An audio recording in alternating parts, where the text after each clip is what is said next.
Tenemos con nosotros a Elisa Valía, concejal de Ciclo Integral del Agua en el Ayuntamiento de Valencia. ¿Qué tal, Elisa? Muy buenas. Hola, ¿qué tal? Muy buenas. Vamos a hablar de ciudades inteligentes, pero primero, ¿qué es exactamente? ¿Qué entendemos por una ciudad inteligente? Yo creo que el término para el común de los mortales ha ido evolucionando y desde al principio, cuando se utilizaba este término que se asociaba siempre a tecnología, yo creo que ha ido evolucionando y hemos ido viendo todas las potencialidades que tiene ser una ciudad inteligente. Yo ahora lo definiría como una ciudad que usa todos los recursos y herramientas para alcanzar la máxima cota de bienestar para la ciudadanía.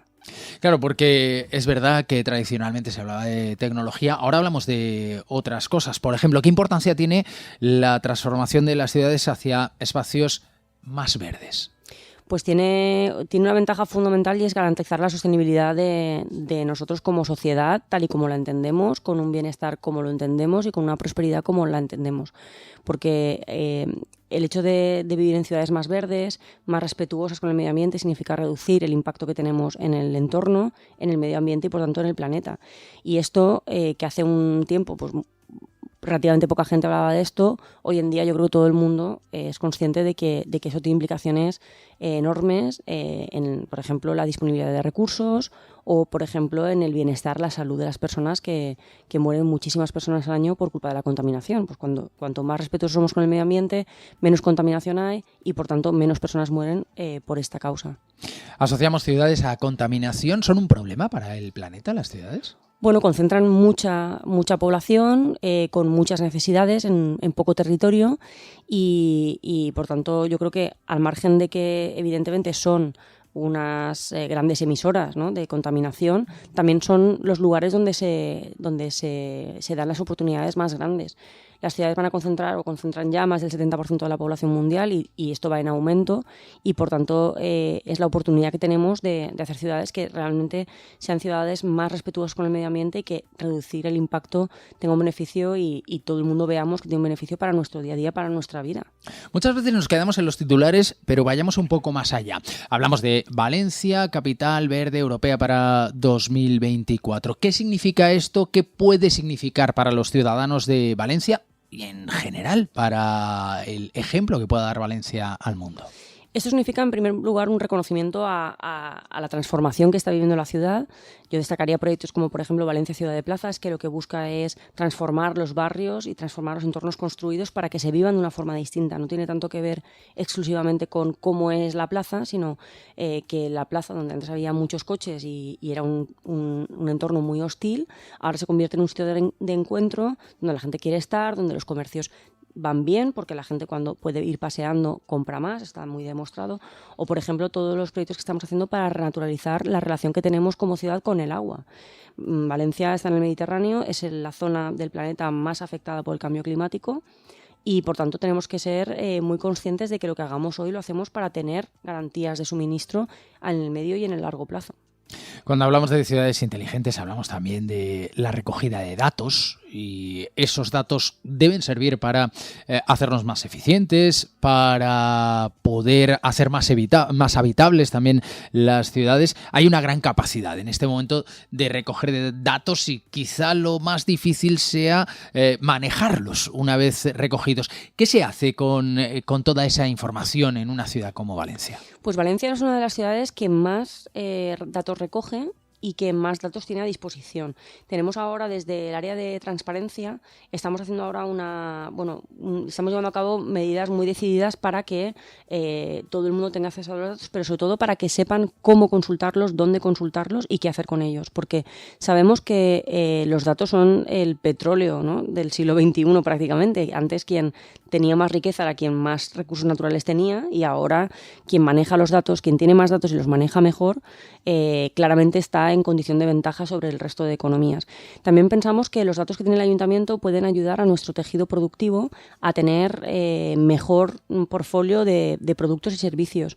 Sabemos que los datos son muy importantes a la hora de desarrollar las oportunidades de la economía para generar riqueza, para generar y compartir el conocimiento. Y por tanto, el Ayuntamiento de Valencia estamos desplegando una batería de medidas muy, muy ambiciosa para llevar esos datos abiertos que ya recogemos, el esfuerzo ya lo hacemos, pero nos faltaba esa parte de conectar con quien los va a reutilizar, conectar con el tejido productivo, para que también ellos nos digan qué datos les serían de utilidad y en el momento en que el ayuntamiento decida recoger nuevos datos, que no sean los datos que el ayuntamiento considera relevantes, sino los datos que después se van a poder reutilizar y que se van a poder convertir en conocimiento que se va a compartir, en riqueza, en generación de empleo, además en sectores estratégicos que utilizan los datos como una fuente importante en su proceso y además, sobre todo, construyendo ciudad entre todos y todas, que es como hay que hacerlo. En definitiva, separar el grano de la paja, ¿no? Y Exacto. apostar más por el grano y Exacto. enfocarse más en la recogida de datos. Se habla mucho de digitalización en el sector del agua. ¿En qué medida esa digitalización en el sector del agua puede ayudar en la transformación de las ciudades? Pues puede ayudar mucho porque la verdad es que el sector del agua es un sector que está muy tecnificado, tiene mucha tecnología implantada. En Valencia además somos pioneros y tenemos que decirlo muchas veces porque a veces parece que nos da vergüenza decir las cosas cuando somos buenos en algo, parece que nos da cierto pudor. En el sector del agua Valencia siempre ha sido referencia y nos mantenemos, que es todavía más difícil que llegar. Y bueno, nosotros gestionamos el agua de una forma muy, muy eficiente, muy, muy respetuosa y eso es clave para poder renaturalizar la relación que tiene la ciudad con el agua, que como decía antes, pues en una zona mediterránea es clave, es que es la clave para poder pensar en verde. Sin el verde, yo siempre digo, pensamos mucho en verde cuando hablamos de medio ambiente y el azul parece que está ahí, todos damos por hecho que está ahí, pero en azul no pensamos. Bueno, pues sin azul no va a haber verde. O sea que creo que eso es una cosa que entiende todo el mundo y que además ningún proceso productivo se lleva a cabo sin agua, ningún proceso vital se lleva a cabo sin agua, nadie puede vivir sin agua y tampoco ningún sector económico y por tanto yo creo que es plantearse objetivos en cuanto a mejor eficiencia, más tecnología en la gestión propia del ciclo integral del agua. Yo creo que es algo que todo el mundo entiende y que puede convertirse en un objetivo común en el que la administración, pero también la sociedad, también las empresas y también la academia puedan trabajar en una hoja de ruta conjunta. Yo creo que todo el mundo está familiarizado con el término PERTE. Últimamente hemos hablado mucho de él. No de este que vamos a abordar ahora, si el del automóvil, el del vehículo eléctrico, pero también hay un PERTE del agua. ¿Por qué es importante? ¿En qué consiste? Pues es muy importante porque en el sector del agua hay muchas competencias que no pertenecen a la misma administración. Nosotros tenemos siempre la responsabilidad y la obligación de coordinarnos con muchísimas administraciones que tienen competencias complementarias unas a otras, porque el ciclo integral del agua no puede entenderse de una forma aislada cada una de las partes. Si no entendemos el ciclo en su conjunto, nada de lo que hagamos tiene sentido. Y por tanto el PERTE es muy importante porque muchos municipios no tienen tampoco la potencia que puede tener una gran ciudad como es Valencia. Y eso hace que en muchos momentos se queden atrás y que haya ya no dos velocidades, sino es que en el ciclo integral del agua, en la parte, por ejemplo, de abastecimiento, hay muchas velocidades, también en la de depuración de aguas, pero hay muchas velocidades distintas. El PERTE, además, yo creo que está muy bien enfocado porque tiene una primera parte que busca realmente proyectos que sean disruptores, que sean innovadores, que marquen la diferencia, porque España es ya, pero puede convertirse todavía más en un país muy, muy competitivo a nivel mundial en la gestión del agua, que va a ser un problema para todos. Y esos primeros 200 millones lo que buscan es esos proyectos que realmente son que cambian, ¿no?, el paradigma y que son realmente un paso cualitativo enorme. Pero después ha dejado una cantidad muy importante de 1.000 millones de euros, de más 1.000 millones de euros, para implementar tecnología que ya está desarrollada, que algunas ciudades como Valencia ya la tienen implementada, está testada, no hay ningún problema con ella, pero que muchos municipios no van a poder acceder a ella por una cuestión sobre todo de financiación. Y esto es muy importante, yo creo que es un enfoque muy acertado el por una parte destinar una cantidad de dinero a proyectos disruptores, pero por otra parte también tener en cuenta que aquí no podemos ir todos a la máxima velocidad y que por tanto tenemos que intentar reducir esas desigualdades que se producen entre municipios que tienen diferentes capacidades. Estamos hablando de las ciudades inteligentes y tenemos que hablar de innovación. Hay en Valencia y en el área metropolitana un verdadero compromiso con la innovación, con la sostenibilidad y además una manera de caminar juntos, no solo la ciudad de Valencia, sino también ese área metropolitana. Sí, el área metropolitana la verdad es que para mí es un sitio que me ha sorprendido y del que me estoy enriqueciendo muchísimo, porque es un ejemplo de gobernanza que yo creo que en política es muy, muy sano. Ahí, bueno, aparte que aprobamos la mayoría de las cosas por unanimidad, pero habiendo diferentes colores políticos, yo creo que ahí es un foro en el que estamos consiguiendo que el agua no sea un arma arrojadiza, no sea un arma para hacer política, sino que realmente sea un espacio que todos entendemos que tiene máxima importancia y con el que todos nos comprometemos.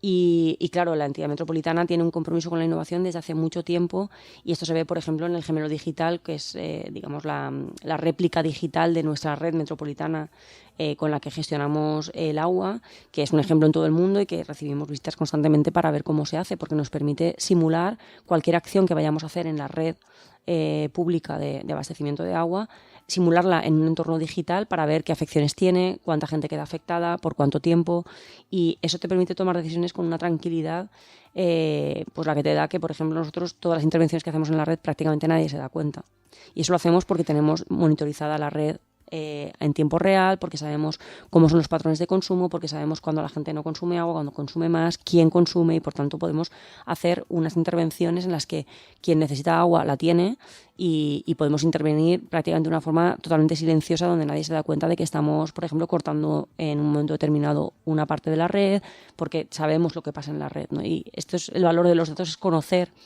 qué pasa para tú después tomar decisiones, pero las decisiones no tienen que ver con la tecnología, es decir, la digitalización es una herramienta que nos va a llevar a un objetivo que hay que definirlo previamente, si no, no tiene sentido que sensoricemos todo, que pongamos 1000 cachivaches por ahí si no sabemos para qué los queremos, ¿no? Lo primero, reflexionar dónde queremos llegar, cuáles son nuestros objetivos, con qué nos queremos comprometer.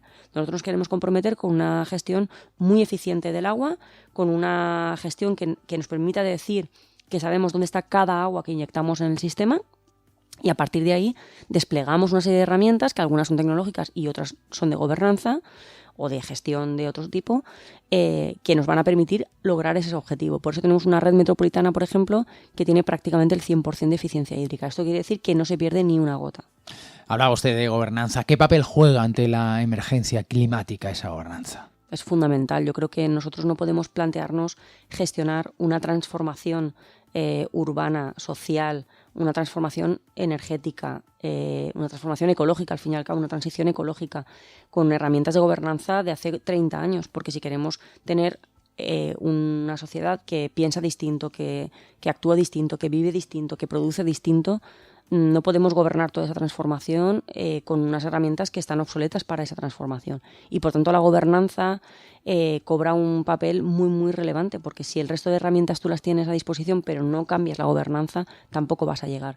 Y en ese sentido yo creo que tenemos que todas las administraciones asumir que las competencias nosotros ejercemos las que tenemos, pero que tenemos que también colaborar con otras administraciones y ser muy generosos a la hora de poner en marcha proyectos, apoyarnos entre nosotros, porque la mayoría de los proyectos realmente transformadores, realmente ambiciosos, hoy en día prácticamente ninguna administración puede llevarlos a cabo en solitario. Siempre tiene que contar con la ciudadanía, por supuesto, con las empresas, tiene que contar con otras administraciones, y no es una obligación, porque nosotros no nos obligan a hacer más allá de lo que nos marcan nuestras competencias, pero yo creo que quien tiene vocación realmente de servicio público y de formar parte de esa transformación que todos yo creo que vemos clara que hace falta, tenemos que tener esa generosidad como para ir más allá de lo que se nos obliga estrictamente en cuanto a nuestras competencias. Elisa Valía, muchísimas gracias. Muchas gracias a vosotros.